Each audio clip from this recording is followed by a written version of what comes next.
Hello बच्चों, आज हम हिंदी ग्रामर में जो टॉपिक पढ़ने वाले हैं उसका नाम है अनेक शब्दों के लिए एक शब्द। अच्छा, इंग्लिश में इसको बोलते हैं one word substitution. SUBSTITUTION substitution. Substitute का मतलब क्या होता है? किसी चीज़ का ऑल्टरनेट ढूंढना या किसी चीज़ का विकल्प देना कि ये नहीं तो ये इस्तेमाल कर लो, ठीक है, उसको सब्स्टिट्यूट बोलते हैं। अब वन वर्ड यानी कि एक वर्ड में सब्स्टिट्यूट देना। एक वर्ड में कोई एक लाइन है, उस लाइन की जगह पर हम एक शब्द को केवल यूज कर पाए, यानी कि उस लाइन का सब्स्टिट्यूट केवल एक वर्ड हो, तो उसको बोलते हैं हम अनेक शब्दों के लिए एक शब्द। बहुत ही यूजफुल चीज़ है। यूजफुल चीज़ इसलिए है क्योंकि जब हम लिखते हैं तो कई बार ऐसा होता है कि हमें कुछ चीज़ें शॉर्ट में लिखनी होती हैं, लेकिन हमें उसके लिए कोई अच्छा सा शब्द ही याद नहीं आता है। तो अगर हमें ये इस तरह के शब्द मालूम हो तो हम पूरी लाइन लिखने से बच जाएंगे। जैसे मेरा एक दोस्त है, मान के चलो मेरा एक दोस्त है और मैं अपने दोस्त के बारे में किसी को ये कहना चाहती हूँ कि मेरे दोस्त के दिल में बहुत दया है, मेरे दोस्त के दिल में बहुत दया है और वो बहुत सभी की मदद करता है। ठीक है, मैं बोलना चाहती हूँ ऐसा। तो ये कितना लंबा सेंटेंस हो गया, मेरे दोस्त के दिल में बहुत दया है और वो सभी की मदद करता है। इसकी जगह पर मैं केवल इसका सब्स्टिट्यूट यूज कर सकती हूँ और वो भी एक वर्ड में, और वो सब्स्टिट्यूट क्या है? दयालु। केवल मुझे इतना कहना है कि मेरा दोस्त दयालु है। समझने वाला समझ जाएगा कि दयालु होने का क्या मतलब होता है। इसका मतलब मेरा दोस्त के दिल में बहुत दया है और वो सभी की मदद करता है। इतना बोलने की जरूरत नहीं है, दयालु का मतलब अंडरस्टूड है, वो समझ जाएगा। तो इस तरह से हम जब कुछ भी हिंदी में लिखेंगे या बोलेंगे तो कई बार ऐसा होगा कि हमें लंबे लंबे जो वाक्य हैं उनको हटाकर उसकी जगह पर एक शब्द लगाना पड़ेगा, तो वो हमें पता होने चाहिए। तो उन्हीं को पता करने के लिए आज हम ये टॉपिक पढ़ने वाले हैं। ठीक है, तो एक बार फिर से हमारे टॉपिक का क्या नाम है? अनेक शब्दों के लिए एक शब्द। तो बोलते या लिखते समय शब्दों के अनावश्यक प्रयोग से बचना चाहिए।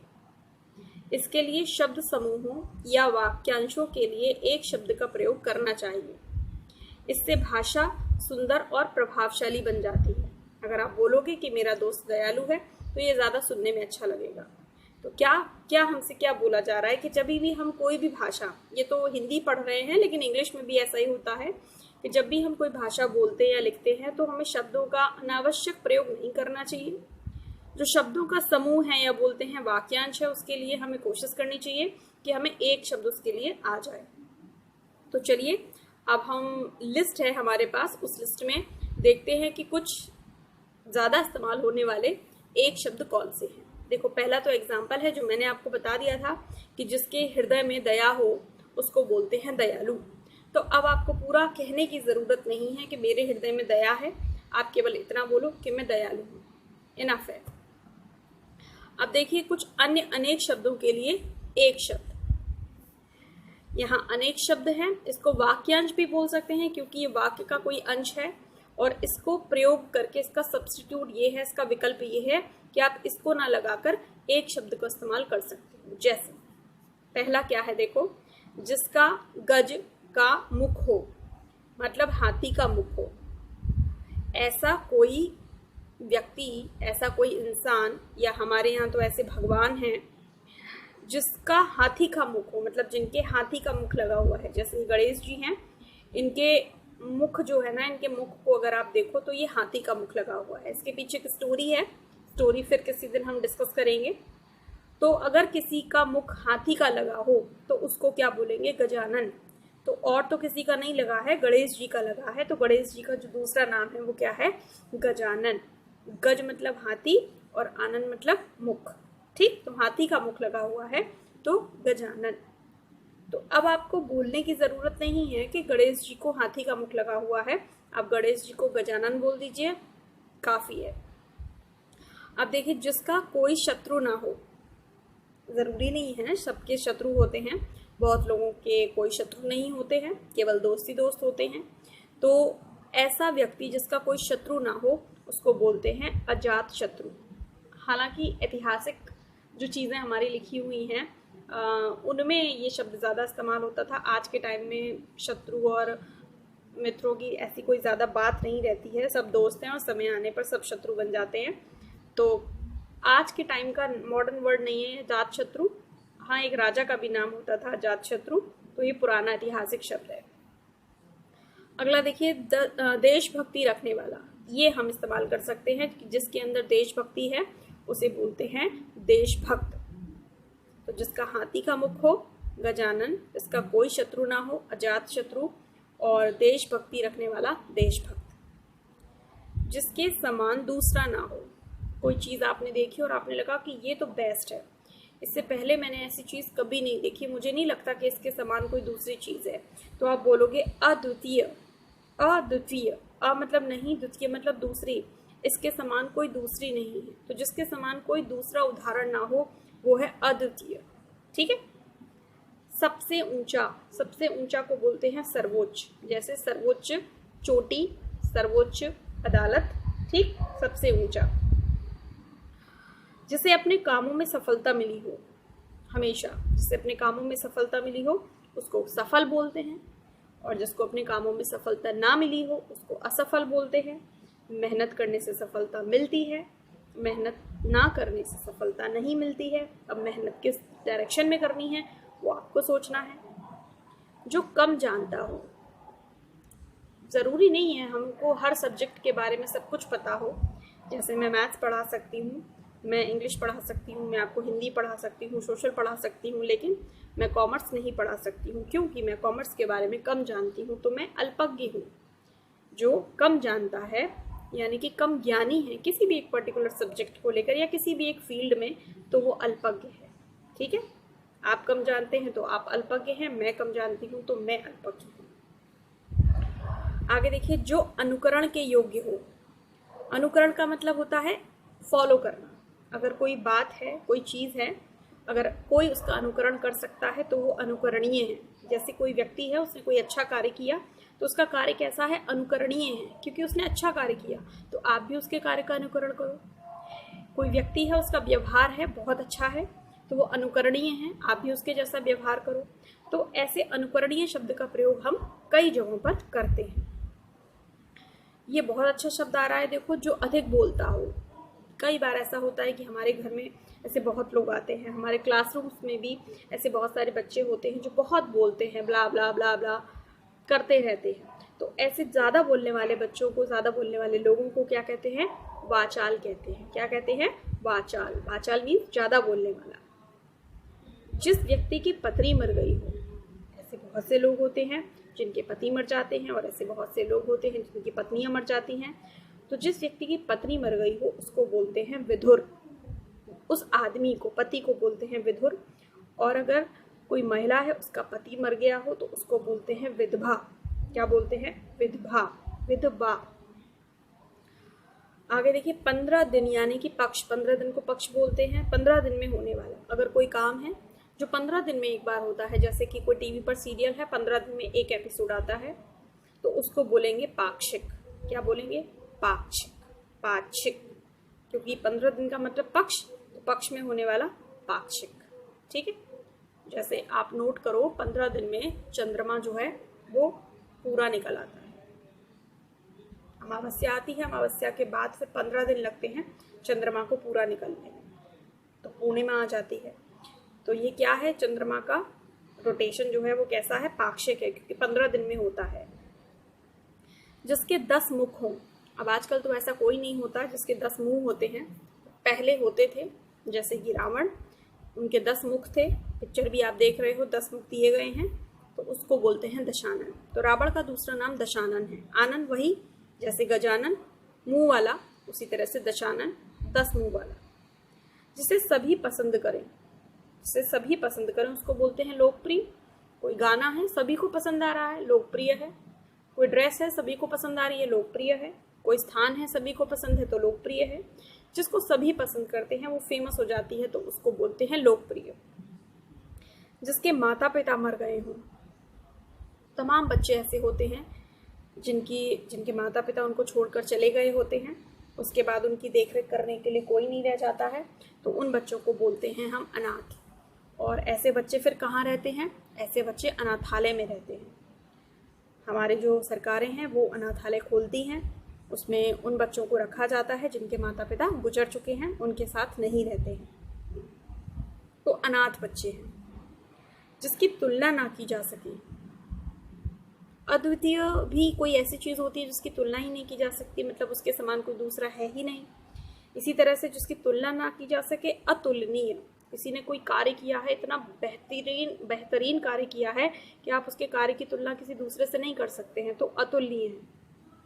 जिसका कमल का आसन हो, हमारे जो भगवान हैं, जो देवियां हैं, वो आसन पर विराजमान होते हैं, आसन पर बैठते हैं।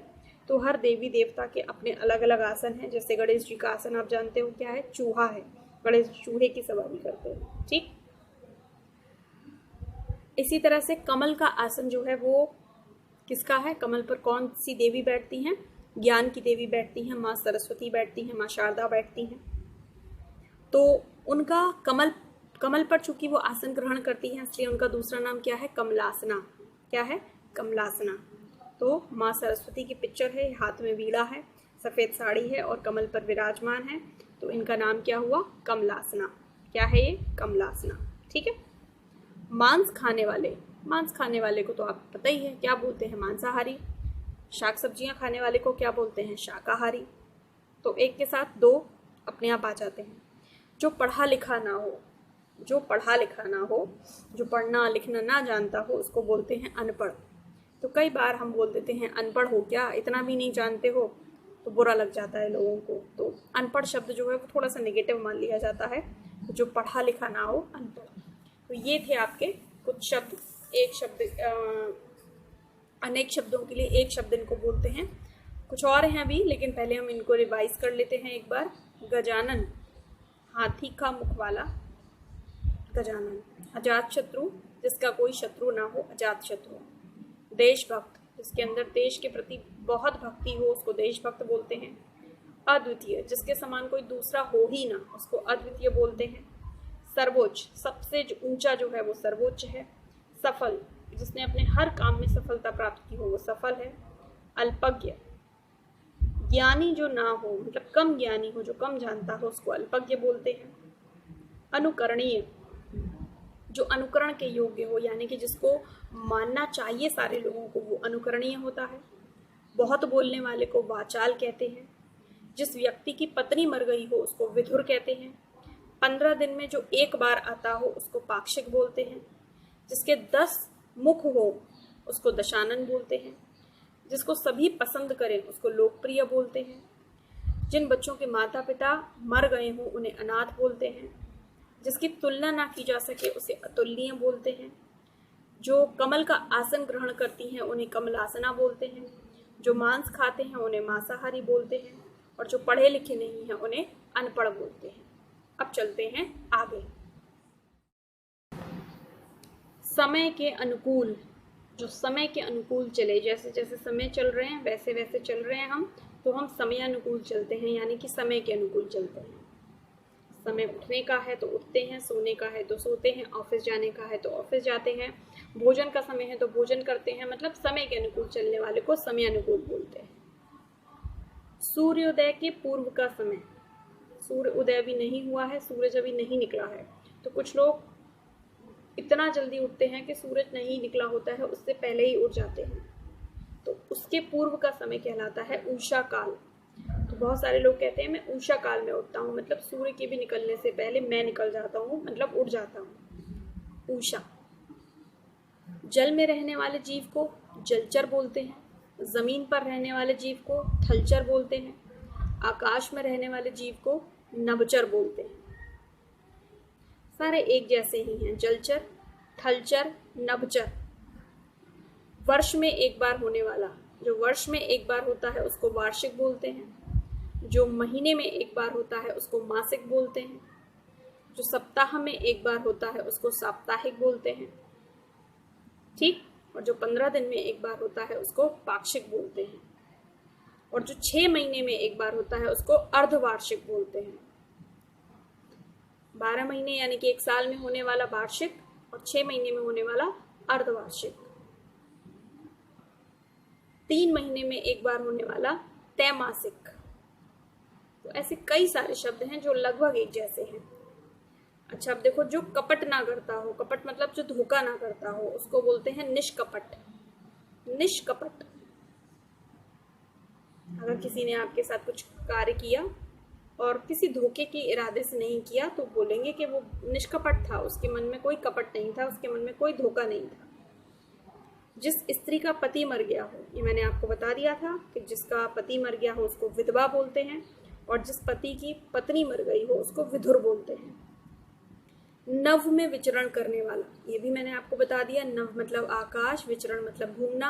आकाश में घूमने वाले या रहने वाले को नभचर बोलते हैं। जलचर, नभचर और थलचर। अच्छा, कुछ जीव ऐसे भी होते हैं जो पानी में भी रह लेते हैं और जमीन पर भी रह लेते हैं, जैसे कि क्रोकोडाइल, मगरमच्छ, ये दिखाई दे रहा है आपको। तो इनको क्या बोलेंगे? इनको बोलते हैं हम उभयचर। उभयचर, उभयचर, क्योंकि ये दोनों जगह पर रह लेते हैं। बुरे मार्ग पर चलने वाला, जो बुरे मार्ग पर चलते हैं, जैसे कि डाकू हैं, गुंडे हैं, चोर हैं, ये सब बुरे मार्ग पर चलने वाले हैं, तो इसे बोलते हैं कुमार्गी। क्या बोलते हैं? कुमार्गी। कु मतलब बुरा, मार्गी मतलब मार्ग चुनने वाला। कुमार्गी मतलब बुरा मार्ग जिसने चुन लिया है अपने जीवन का, उसे बोलते हैं कुमार्गी।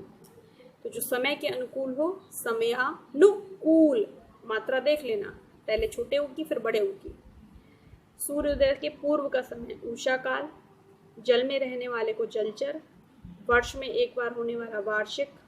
जो कपट ना करता हो निष्कपट। जिसका पति मर गया हो उसको विधवा। आकाश में विचरण करने वाला नभचर और बुरे मार्ग पर चलने वाला कुमार्गी। तो ये थे आपके कुछ अनेक शब्दों के लिए एक शब्द जो आज हमने पढ़े हैं। तो आप इन्हें सीखिए, इन्हें इस्तेमाल कीजिए और अपनी नोटबुक में लिखिए। ठीक, इसके साथ हम आगे चलते हैं, इसकी एक्सरसाइज को भी सॉल्व करते हैं। छोटी सी एक्सरसाइज है, फटाफट से आप सॉल्व कर लेंगे। देखिए, सही विकल्प पर सही का निशान लगाना है। राष्ट्र से संबंध रखने वाला, राष्ट्रवादी, राष्ट्रीय या राष्ट्रभक्त। तो राष्ट्र से, यानी राष्ट्र का मतलब होता है देश, देश से संबंध रखने वाले को बोलते हैं राष्ट्रीय। राष्ट्र से संबंध रखने वाले को राष्ट्रीय। ठीक, जैसे राष्ट्रीय गान, क्योंकि गान किससे संबंध रखता है, गाना किससे संबंध रखता है, राष्ट्र से, राष्ट्रीय गान। राष्ट्रीय वेशभूषा, राष्ट्रीय पहचान। ठीक, 10 वर्षों का समूह, अब ये तो मैंने आपको बताया नहीं था। 10 वर्षों के समूह को हम बोलते हैं दशाब्दी। 100 वर्षों के समूह को शताब्दी और 50 वर्षों के समूह को अर्धशताब्दी। शताब्दी मतलब 100, अर्धशताब्दी मतलब 50 और दशाब्दी मतलब 10।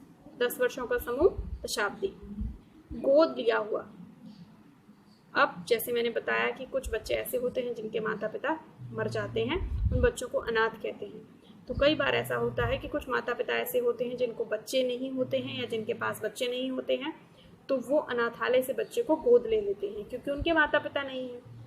तो उनको बच्चा मिल जाता है और बच्चों को माता पिता मिल जाते हैं, है ना, कितनी अच्छी बात।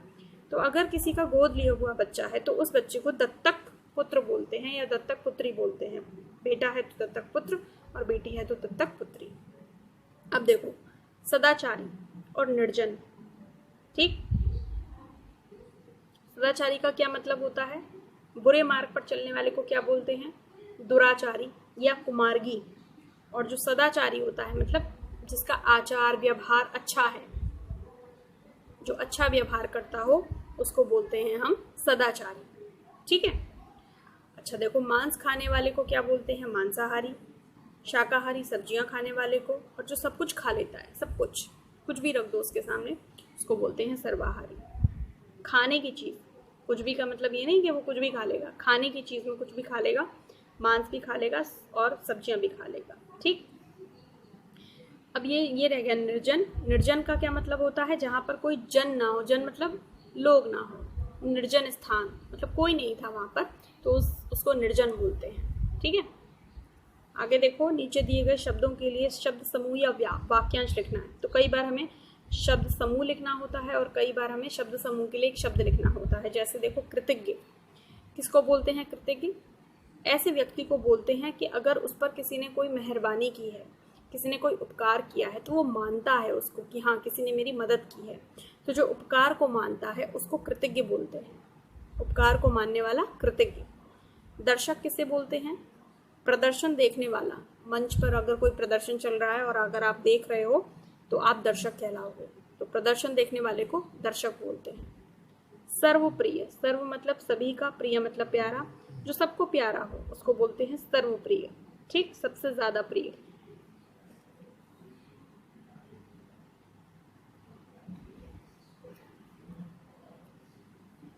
सर्वज्ञ, सर्व मतलब सब, और ज्ञा से ज्ञान, ज्ञानी बनता है, मतलब जो कुछ जानता हो उसको अल्पज्ञ, और जो सब कुछ जानता है उसको सर्वज्ञ। तो सब कुछ जानने वाले को सर्वज्ञ बोलते हैं।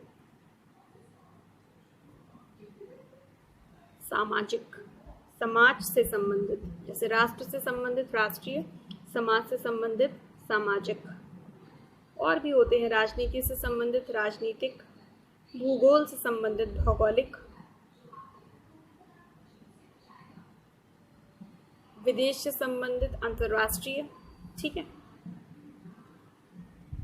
तो इस तरह से जो भी जिससे भी संबंधित है उससे रिलेटेड शब्द बन जाते हैं। दुर्गम, दुर्गम का मतलब क्या होता है? दुर्गम का मतलब होता है कि ऐसा स्थान जहाँ पर पहुँचना मुश्किल हो, या जिस चीज़ को पाना मुश्किल हो, जहाँ पहुँचना मुश्किल हो, उसको बोलते हैं दुर्गम। गम मीन्स जाना, गमन। ठीक है, संस्कृत का शब्द है गमन, जाना। और दुर्मीस बुरा या नहीं होना, मतलब जाना जहाँ पर बुरा हो, आपका पहुँचना वहाँ जहाँ पर बुरा हो, तो उसको दुर्गम बोलते हैं। किसी जगह के लिए ही आता है कि दुर्गम स्थान है, आसान नहीं है वहाँ पहुँचना। ठीक है, तो ये कुछ एक्सरसाइज के 2 क्वेश्चंस थे, इन्हें आप सॉल्व कीजिए, अपनी नोटबुक पर लिखिए, और सारे जो आज हमने शब्द पढ़े हैं, 1 वर्ड सब्स्टिट्यूशन इंग्लिश में बोलते हैं, उन्हें भी लिखिए और इन्हें याद कीजिए। तो नेक्स्ट वीडियो में हम नेक्स्ट टॉपिक के साथ फिर मिलेंगे। तब तक पढ़ते रहिए, खुश रहिए, सुरक्षित रहिए। Bye bye.